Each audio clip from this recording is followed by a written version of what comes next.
country is in a revolution. They're sick and tired of what they're getting, and I happen to be lucky enough to be part of it.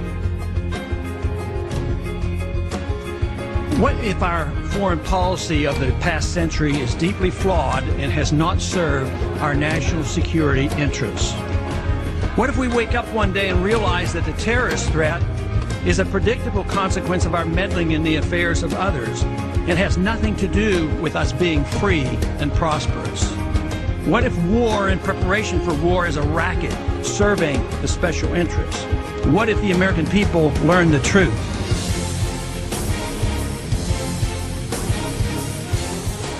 We have allowed our nation to be overtaxed and overregulated and overrun by bureaucrats. The founders would be ashamed of us for what we're putting up with.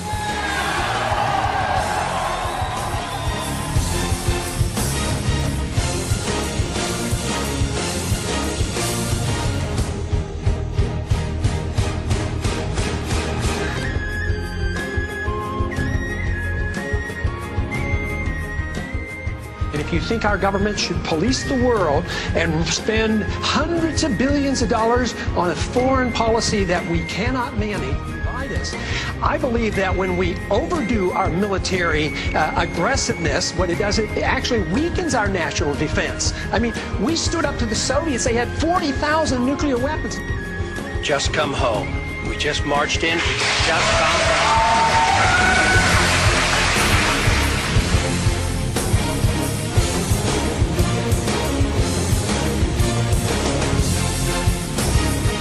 We can achieve much more in peace than we can ever achieve in these needless, unconstitutional, undeclared wars.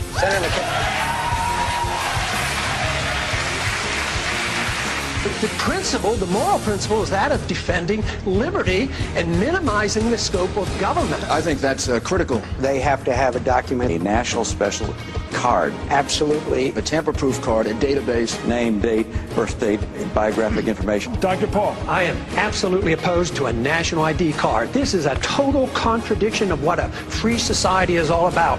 The purpose of government is to protect the secrecy and the privacy of all individuals, not the secrecy of government. We don't need a national ID card. Would you work to phase out the IRS? Immediately. The CFR exists, the Trilateral Commission exists, and it's a, quote, conspiracy of ideas. This is an ideological battle. Some people believe in globalism, others of us believe in national sovereignty.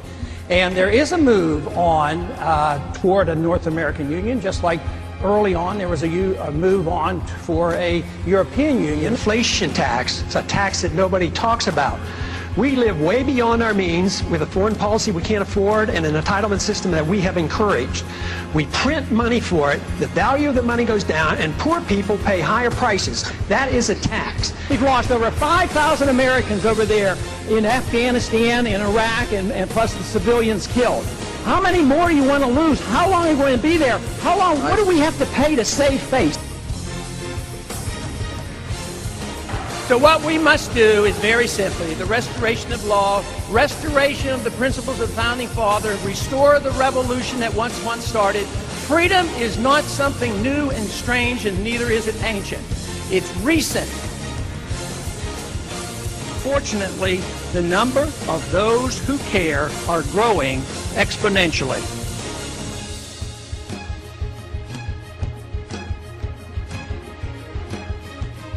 Paul won with 31%, beating out frontrunners like former Massachusetts Governor Mitt Romney, who received 22%. President Obama has 42% of voter support, and Representative Ron Paul, 41%. Wow!